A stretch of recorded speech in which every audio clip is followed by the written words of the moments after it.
this is Mike. Thank you so much for choosing this video. Today I'm in Whiteville, North Carolina, visiting Vann, Underwood, Chrysler, Jeep, Dodge, Ram, and I'm checking out a 2017 Jeep Grand Cherokee Trailhawk. And the Trailhawk is new trim level for 2017. Four-wheel drive vehicle, looks really awesome, has a lot of design cues that they carried over from the Cherokee Trailhawk. But let's go ahead and check it out. I'm really excited. This vehicle is sitting on all-terrain tires, Goodyear Wranglers, in a 265/60 R18 size and 18-inch alloy wheels with the mostly black, like a satin black, and the alloy popping through the center there, looking nice. You also have the little Jeep symbol there in red, which is looking pretty cool. Now this vehicle has four-wheel disc brakes. All four brake rotors are ventilated. It also has an air suspension system to where you can raise and lower the vehicle depending on your needs, your off-road needs or entry and exit needs. The name of this color is Granite Crystal Metallic Clear Coat, and it looks really nice, especially for an off-road vehicle. On the hood here, you have a decal. It's looking pretty sporty. You can also go to the Jeep website and you can order custom decals that have maps and all kinds of stuff on them, say a map of your area or a certain trail, which is pretty neat. Check out the Jeep emblem. It's kind of surrounded by that red, kind of like a drop shadow of a red design there. You also have the red tow hooks here in the front. Blacked out grille. You even have some gloss black in there as well. Now this vehicle has halogen headlights and fog lights. The headlight on the low beam side is projector, and the high beam side is a reflector system, and the fog lights are a projector system as well. This is what the key looks like. It's a proximity key system. It's designed to where you don't even have to take it out of your pocket. You just take this key fob with you and you can use the vehicle without taking it out of your pocket. It does have the lock and unlock buttons there, the ability to open up the power lift gate, remote start, and a panic button. So to remote start the vehicle, all you got to do is double tap this button twice fast. It'll go ahead and start up for you. To turn it off, you just double tap again and it can turn right back off. Let's go ahead and push the panic button and see what happens. It's pretty loud, but it just flashes the lights and beeps the horn. And check out the Grand Cherokee name on the side. Even has the red background on that as well. But the key system is designed to keep it in your pocket, so I'm going to go ahead and put it in my pocket, and I can walk up to the vehicle. I can lock the doors by pushing that button. You can see the lock went down. It senses the key, it senses the button being pushed, and it closes, and it'll lock the doors. To unlock it, all you have to do is put your hand behind the handle. It senses the key and hand position, unlocks the door for you. You do have to have the key though. Okay, here's the inside of the passenger door, and check it out. It's all black. You even have this ebony wood accenting here as well. You do have some chrome accents, which always looks good with black. And you have a French design, red contrast stitching here in the soft to the touch door. Soft to the touch all around, up and down the door pretty much. You have a little storage pocket there, bottle holder and storage pocket at the bottom as well. You have two speakers in the door with a tweeter at the top and the other speaker at the bottom. There's your door sill threshold area. Check it out, it's got that Jeep name there. That looks really nice. Power seats here on the passenger side with a four-way power lumbar adjustment. So you have heated and cooled seats here in the front with the suede here in the center, and then the Napa leather on the outside with the contrast stitching. Looks really nice. Super comfortable. And then you have the Trailhawk name embroidered in the back of the seats. The bolstering is perfect. Okay, so here's your leg room. It actually has more. Let's put the seat back a little bit more. I have lots of leg room here in the front. You can see that, and check out the floor mats snap in place, and these are the all-weather mats or rubber mats that fit in there like a glove. Your dashboard is soft to the touch as well, and you have that ebony wood accenting that as well. It kind of flows over from the door. It's pretty neat. Lockable glove compartment with a felt lined inside. It also has a little compartment up here for putting your manual or something. So this has the deep tinted privacy glass here in the back, so it keeps the sun from shining on you, people from looking in. But looking out of the vehicle is really good. There's no reduction in visibility. Matter of fact, it helps out with the glare. Here's the inside of the back door. Now back here you have the soft to the touch surfaces as well. The wood grain, the ebony wood, the chrome, everything, even the bottle holder at the bottom. Okay, check out this back seat. It's like a bench seat. It does fold down in a 60-40 split, but it also reclines in a 60-40 split. So you can see this seat, this side is reclined all the way back, and that one's more of a normal position, so you get an idea of the difference. Plenty of legroom. Both front seats are all the way back, so even then you still have a pretty good amount of legroom. Thanks to the design of the seat, it kind of contours in, and also the seats are quite a ways off the floor, so your knees are not sticking up in the air. You have the rubber floor mats here, one piece all the way across, because you might have a center passenger, and if you do, you can move this cup holder and armrest out of the way like so. You have the Napa leather back here with a suede heated leather seats here in the center. The heated seat controls are right over here. You also have two USB ports, which is fantastic, because you know backseat drivers like to plug in their device. You also have an AC power inverter back here, so they can plug into that as well. You got the net pockets there, interior lights, little hooks there for hanging stuff. To fold the seat down, you just lift this up. It's really easy, and it kind of just does the whole thing by itself almost. Folds the headrest and just goes right down. You might have to push it down slightly, but it makes it a lot easier. Makes it really easy just to fold it down real quick. Adds to your cargo space. And so you can add to your cargo space and have passengers. That's the whole idea of having a split seat system. All right, let's take a look at the back of the vehicle. Check out that nice big Trailhawk emblem. That is cool. Has the parking sensors across the back.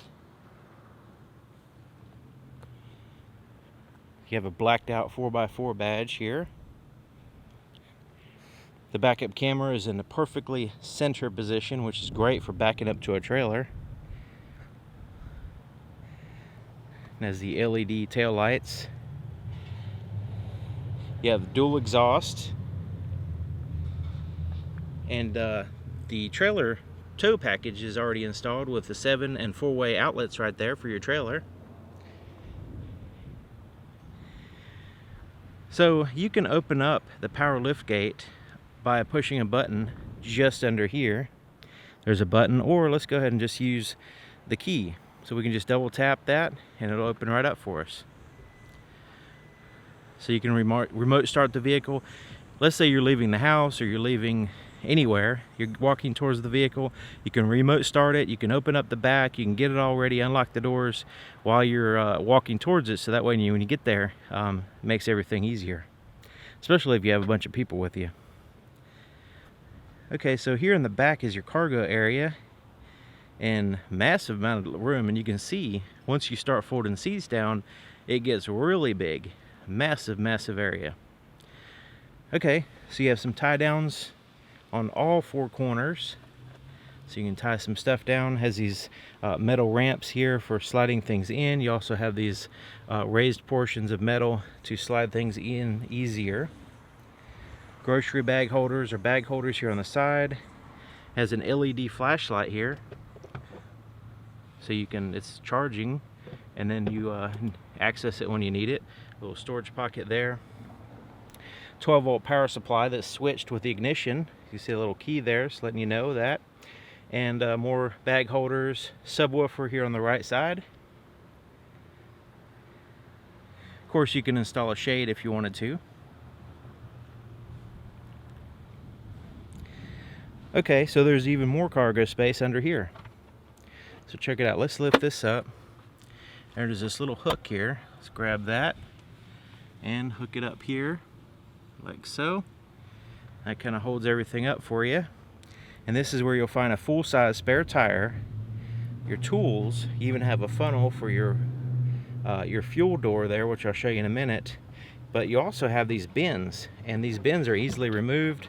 You can dump them and you can put them back in. Really handy for just, you know, whatever. You could put just trash or dirty clothes or whatever happens to be on your trip. And then when you're done, you get home, you can take them, bring them in the house, dump them, bring them back out. You can hose them out, all that good stuff. And of course, there's a little bit of space around the tire in case you want to, you know, use that for more cargo space if you need to. To close the power lift gate, you can of course use the key, or you could just push this button.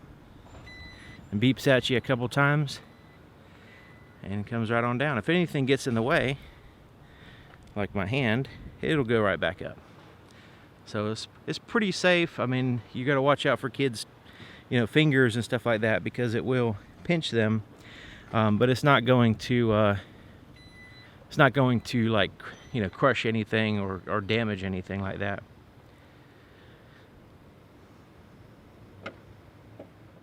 The fuel door is lockable, and it's on the driver's side, which is convenient and safer.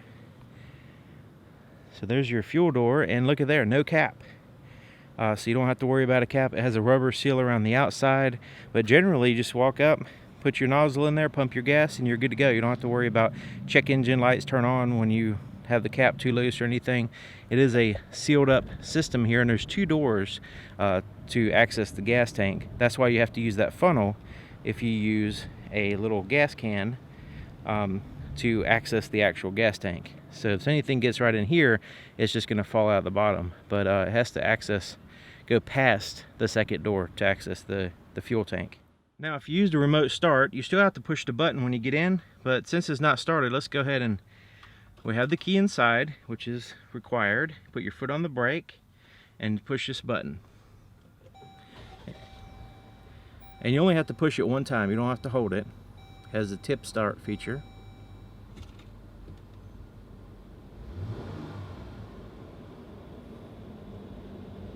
Okay, so here's the floorboard in front of the driver's seat. Floor mat hooks in place in two places. Plenty of room too, check it out. Seats all the way back. So you have the accelerator and brake pedal, foot actuated parking brake, and then you have a footrest there on the left, place to put your foot. So let's go ahead and take a look under the hood. To lift the hood is very easy. Just a little bit to the right of the center line here, right underneath this P, there's a latch. Just move it to the left and you lift it up, and there's almost no energy lifting it up. I mean, it goes right up for you, so that's good. And there's the latch, so when you reach in, you just go like that number.